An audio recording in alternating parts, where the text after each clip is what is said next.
भगवान श्रीकृष्ण अर्जुन को महाभारत युद्ध क्षेत्र में भगवत गीता कही। भगवत गीता केतेटा अध्याय ना 18टी अध्याय। केते से श्लोक 700 श्लोक। ये 18 अध्याय 700 श्लोक को पढ़िले केते समय लगिबो? 3 घंटा लगिबो।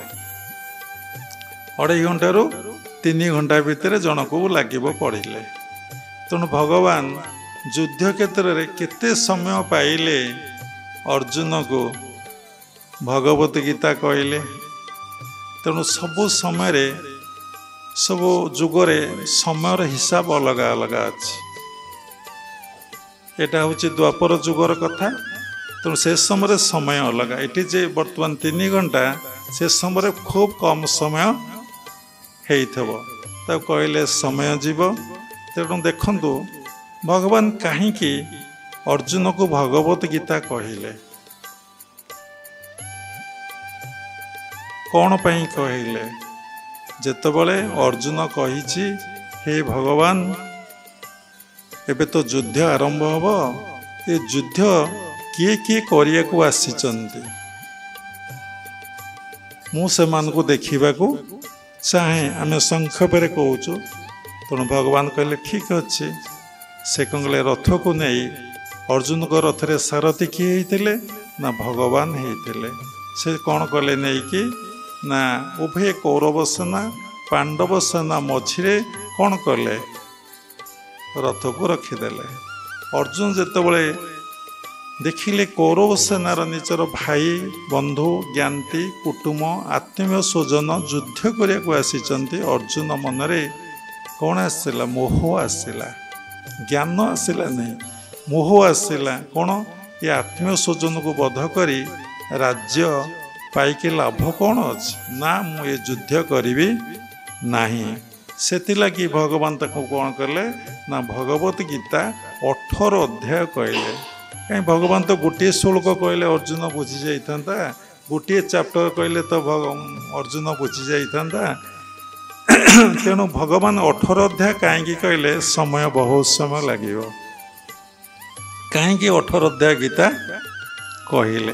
देखंतु ये मन इते चंचल, ये मन इते अस्थिर, ये मन इते हंतसंत, ये मन इते अपरिपूर्ण, ये मन इति चालाक, ये मन इति चतुर, ये मन इति संदेह, ये मन इति संशय। जिते भगवान कथा कहले भगवान अच्छंती बोली कहले, भगवान सबु सृष्टि स्रष्टा बोली कहले, भगवान सब करुचंती कराउचंती बोली कहले। ए मन मानु ना, मानुची? ए मन विश्वास करुची?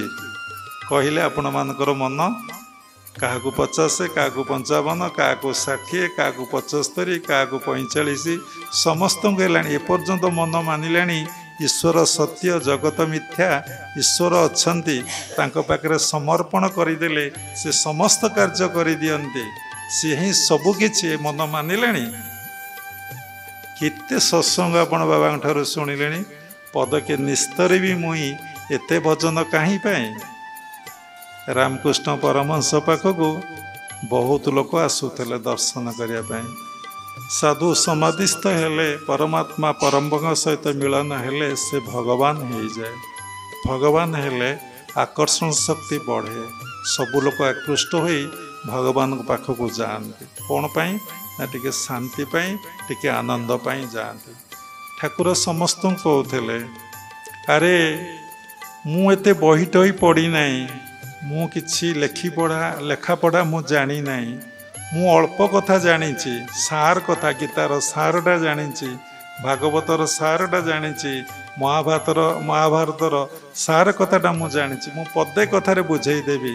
कौन ना? ब्रह्म सत्य जगत मिथ्या, ईश्वर सत्य जगत मिथ्या, भगवान सत्य जगत मिथ्या। मु एते कथा कही तोर जदि विश्वास होउची एठी बस, तोर जदि विश्वास न होउची उठिकी चली जा।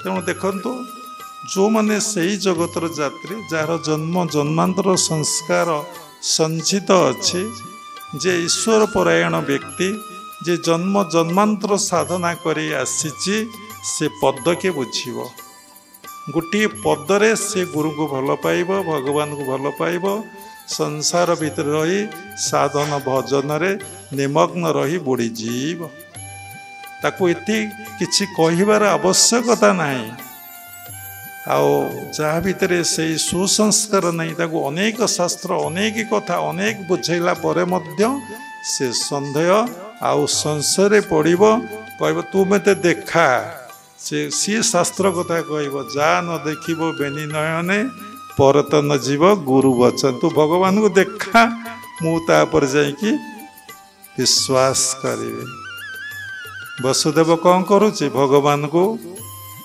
गोटे पात्र रे मुंडई से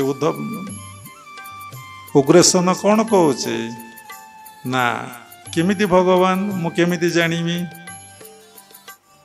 तू जेबे प्रभु भगवान देखा तो शंख चक्र चिन्ह से भी सीटी भगवान को भगवान कौन परीक्षा करेंगे भक्तगण बा शिष्यगण को भक्तगण ये मानव आग भगवान को परीक्षा कले तापर पुणी ग्रहण करिपारती न करिपारती ये कौन मैजिक शिखी जे ये शंख चक्र गदा पद्म करदेला इति मनुष्य संशय एते सन्देह भितर अच्छी जदि मुझे शंख चक्र गदा पद्म देखनी बाबा कौन आम आखि करदे गोटे मैजिक करदे तंत्र विद्या कौन करदे ये शंख चक्र गदा पद्म होगा ना ना ये मिथ्या तेणु से बहुत कथा एग्जाम्पल अच्छी से भगवान कौन कले 18 अध्याय गीता कहले गुरुदेव सब इंग्लीश रे कहते each human body is a Bhagavad Gita प्रत्येक मनुष्य शरीर हूँ गोटे भगवत गीता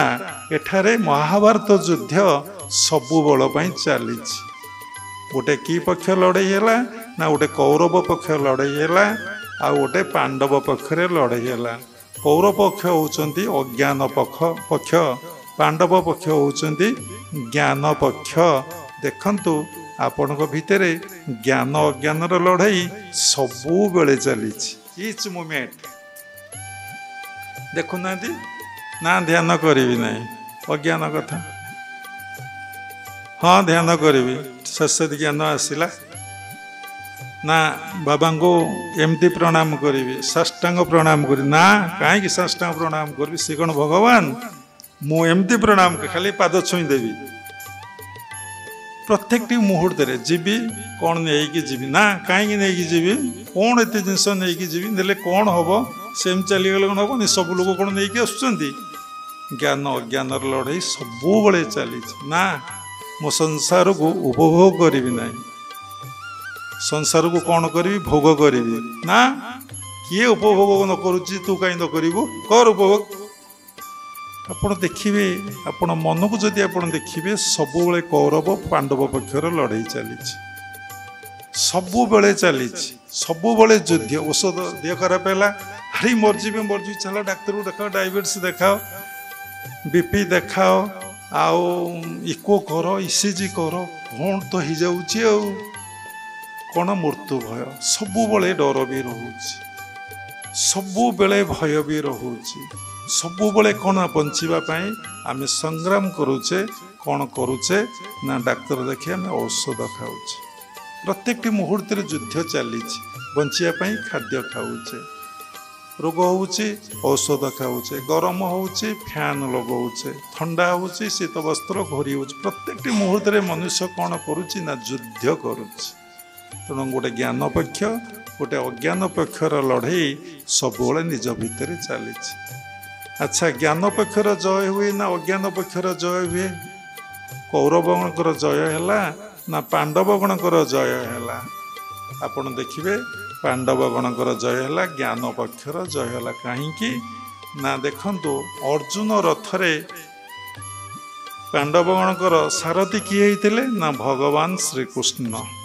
ना कि कौरवगण रथरे कई सारथी अच्छा भगवान ना विभिन्न योद्धा माने अच्छा तेणु अर्जुन कौन करिथला ना भगवान को कही प्रभु तुम मो सम्मुख बस मो सम्मुख रुह मु तुमको देखिकी ମାନେ अस्त्र चालना करी बा युद्ध मु करी भगवान को कथार अर्जुन आगरे थे सम्मुखें थे एक कथा कहबार तात्पर्य होची आमर ये जीवन युद्ध रे ये जीवन यात्रा रे जदि आम भगवान को गुरु को सम्मुखें रखी आम जीवनटा निर्वाह करवा जीवन यात्रा आम करवा ताहले आमर निश्चिंत सक्सेस हम आम गुरु को सम्मुखें रखीचे प्रति कथार गुरुदेव को निवेदन करुचे दुख पड़े कष्ट पड़े बाबा यहाँ कौन है यहाँ जे मो कर्मर फल मुझे भोग करुच्ची